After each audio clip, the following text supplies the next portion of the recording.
Gandang araw, tayo ngayon ay magluluto ng arroz caldo.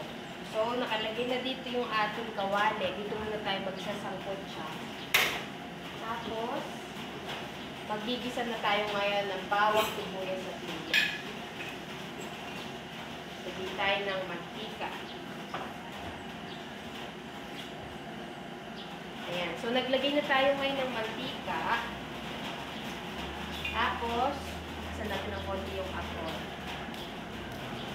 Katanghali ang tapat ngayon, mga 10:30 na, pero tayo ay magluluto ng lugaw. O, diba? Ganun talaga buhay. Yan. Medyo mainit na.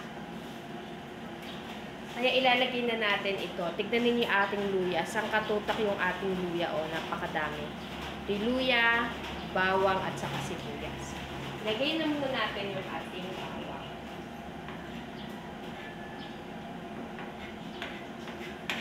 Kung maririnig ninyo yung tubig, nagpapakulo kasi ako ng tubig para mamaya, pag nilagay ko dito, mas mabilis siyang tumulo.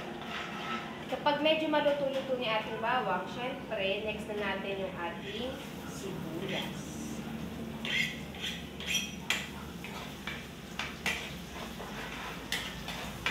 Dito ako nagluto sa may maliit lang na kawali kasi mas maganda pag masangkot siya nating mabuti yung ating manok. Tapos, ililipat na lang natin mamaya sa may kasirola. Kasirolang malaki-laki. Tapos, pwede na natin ilagay yung ating luya. Kasi medyo matagal-tagal itong luya.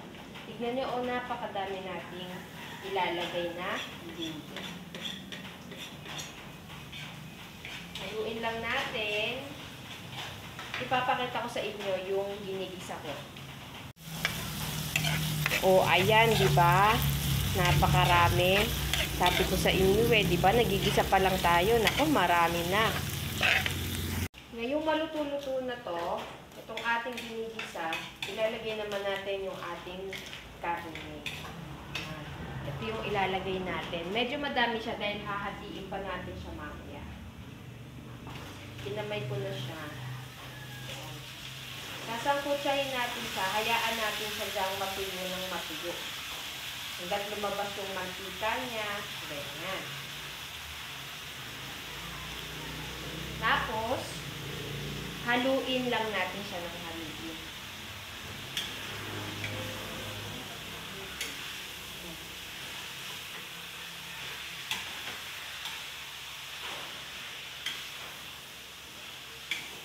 Dito sa paggigisa, ay sa pagsasangkot siya, lalagyan ko na siya ngayon ng patis. Para, wait lang, wala yung patis dyan. Lalagyan ko na siya ngayon dito pa lang ng patis. Para yung manok pa lang niya ay malasa na agad.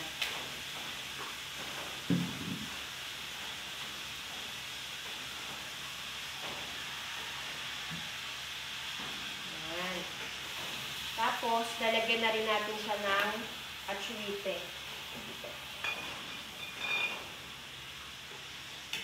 Nagbabad na ako ng atsuite kanina. Yung totoong atsuite, hindi yung magic. Kunin ko yung atsuite. Ito yung binabad nating atsuite kanina. Ayan o. Hindi nyo masyado makita. Basta ito na yon. Tapos, ilalagay na natin siya dito.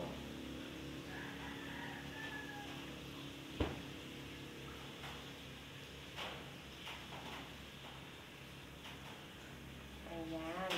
Para yung manok pa lang, malasa na, may kulay na, tapos ililipat natin mamaya dun sa may, sa may lutuan.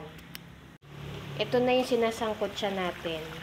Ayan, marami pa siyang tubig, kaya hayaan lang natin siya diyang kumulo ng kumulo at matuyo siya hanggang magmantika. So, intayin lang natin siya dyan. Ayan na ang nangyari, nababawas-bawasan na yung ating manok. Natutuyo-tuyo na siya, pero hayaan pa natin ng hayaan dahil ito ay atin pang lalagyan ng isa pang sabaw para sure na walang lansa at nasangkot siya ng mabuti. Tignan nyo guys, oh. Yan o, nagmamantika na yung ating niluluto. Tapos, dito naman sa kabila, ay magpapakulo na tayo ng tubig para sabay silang maluto. Bale, halimbawa, maglalagay ako dyan ng mainit na tubig. Yung ininit ko kanina, ilalagay ko dyan. Lalagyan ko to ng atsuite, ng pampalasa, Nor Cubes, Magic Sarap. Tapos, kapag luto na to, ilalagay na lang natin ito. Yun yung mga gawain kapag tayo ay nagmamadali na. Yan, lagyan na natin siya ngayon ng tubig. Yung ininit ko kanina. Dadamihan ko yung tubig kasi ang gusto ko sa lugaw yung maraming sabaw. Ayan, bale, di ba nagpapakulo na tayo ng kanin? Lalagyan na natin siya ngayon ng atsuite para siya ay mapulang-mapula. Para masarap.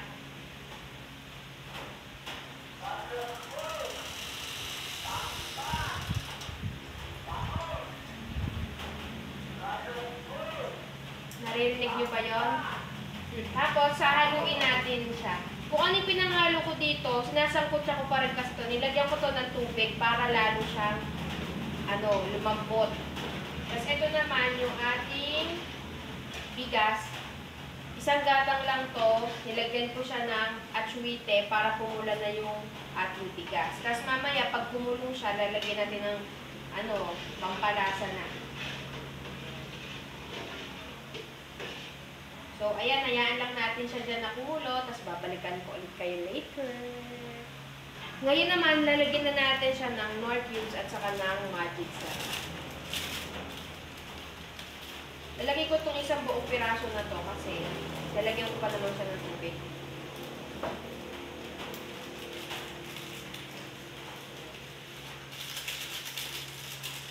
Tapos, lagyan din natin itong ating chicken cubes.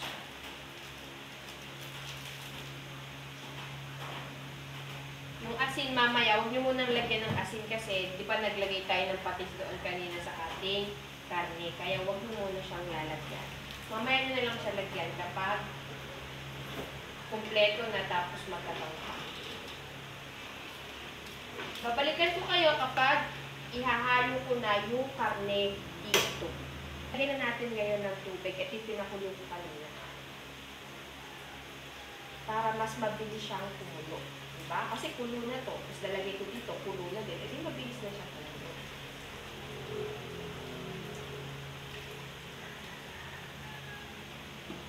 Dalawang ganito yung pinakuluan ko. Nilagay ko yung isa doon sa may takure. Kasi mabilis itong matuyo. Saka lumalapot siya agad. Kasi ayoko sa lugaw yung masyadong malapot. Gusto ko talaga yung malabunang. Kaya, dalawa yung pinakulo ko. Pero kung gusto nyo naman ng malapot, edi okay na isa. At pa rin, nagpapakulo pa rin tayo ng manok na kung mamaya talaga napakalambot nito. Ayan, after 10 years, ayan, naluto na itong ating sangkutsa. Ngayon, itong katas, ililipat natin dito. Siyempre, lasa pa rin yan, diba? Ilang minuto ko yung pinakulo. Tapos, kukuha ako dito ng mga manok. Ilalagay ko na siya dito sa ating lugaw. Ayan. Magtitira tayo dito kasi baka daw mamaya may gusto na magluto ng tinola, ganyan. So, bali, ito na lang yung gagamitin. Yan. So, ilalagay ko na lang dito. Hindi ko na ipapakita sa inyo. Ilalagay ko na lang. Bye-bye! Babalik ako kapag kakain na tayo. Ayan guys, nakaluto na tayo. Ito na kakain na tayo. Naglagay din ako dyan ng paminta kasi gusto ko sa lugaw may paminta. Mas maganda nga kung may sili, bawang, kasi ganun yung mga kinakainan namin sa lugawan. Kain na tayo! Tayo!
Kasi may itulak mo nga yung hangin na yan. Nakaharang yung upuan.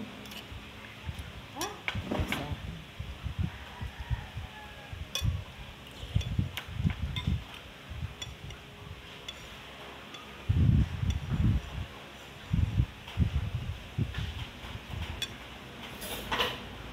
Malas ang ko. Naghabol pa lang din sa strength. Ay, pamawisip.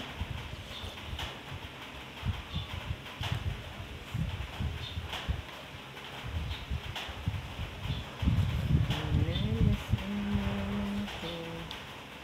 Nahuli ng ko. may kinakain din tayong chicharong kanina. Kaya iniwan natin.